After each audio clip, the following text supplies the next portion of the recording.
Buy a house in Los Angeles because property values always go up. Wrong. That is 100% grass-fed organic bullcrap. That is exactly the same attitude that got us into the 2008 Great Recession, when property values tanked and tons of people lost their house.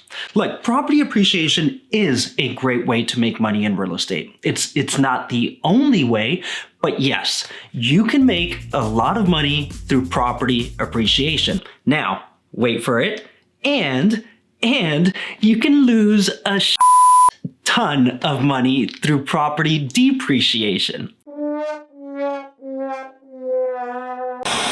Now, whether property values go up or they go down or by how much really depends on many factors, including when you buy, where you buy, and what you buy. Let's take a historical look at property values in Los Angeles in the past 30 years coming up.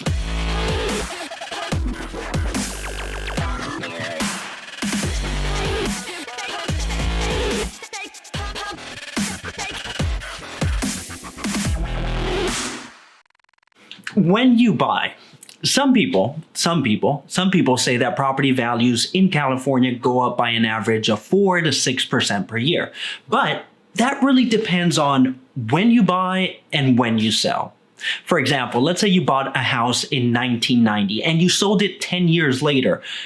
You would have actually sold at an appreciation loss of 7%, or about 0.6% per year. That means that house that you bought in 1990 for $215,000, 10 years later, year 2000, it would have sold for a loss at $200,000. Now, in a completely different story, in a story of success on the opposite polar end, if you would have bought a house in 1996, and sold it 10 years later, you would have sold at a huge appreciation gain of 216%, or about 22% per year. That means that house that you bought in 1996 for $176,000, 10 years later, 2006, you would have sold for $556,000, a huge difference. So when you buy, and when you sell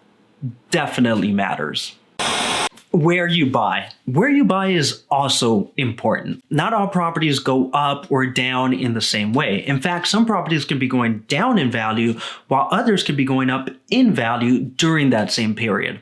For example, during that period, that 10-year period after 1990, when property values in Los Angeles actually went down by 7%, during that same period, up north, different coast, in San Francisco, property values went up by 50%, a huge difference in the opposite direction.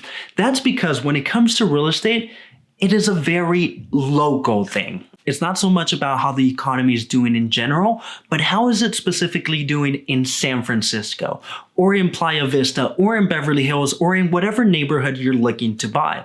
See, what was happening in 1990, in the late 1990s in San Francisco, was the internet. And San Francisco was at the helm of the dot-com boom. Everyone and their mama was looking to move into San Francisco to get rich off the internet. Naturally, property values skyrocketed. Now, where you buy can be further divided into two categories: high-end, low-end, higher-end neighborhoods and lower-end neighborhoods. And higher-end neighborhoods tend to have a better appreciation factor.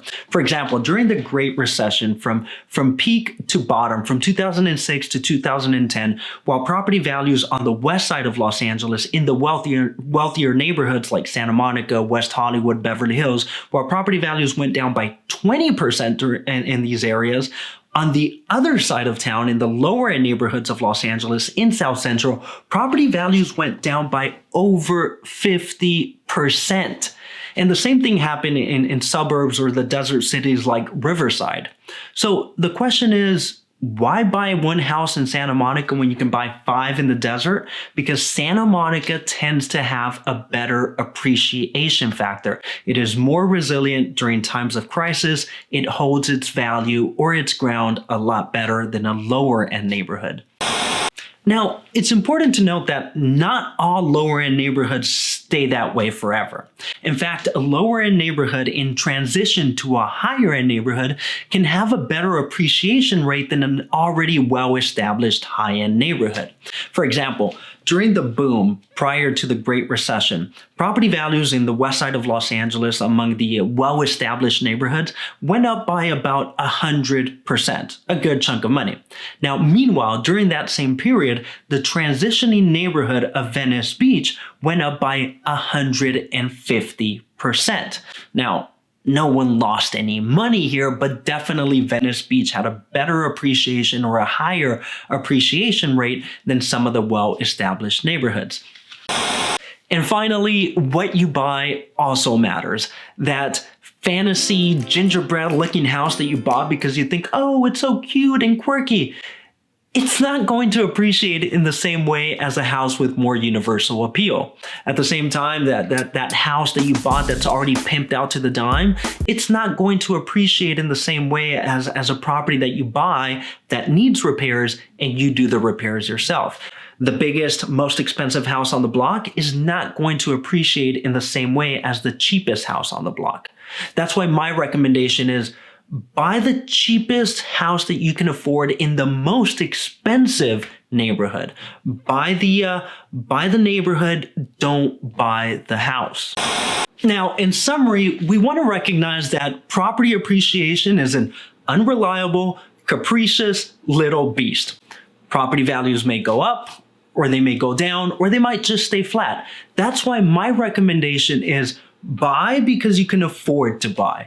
Buy because you are comfortable with the payments. See property appreciation as your Christmas bonus. It might come or it might not, at least not in the short run. Historically speaking, if you wait long enough, you will get that bonus. Now, you also want to recognize that property appreciation is not the only way that you can make money in real estate. For some of the other benefits of investing in real estate, make sure to check out my YouTube video, The Other 5 Benefits of Investing in Real Estate, and I'll put a link somewhere below.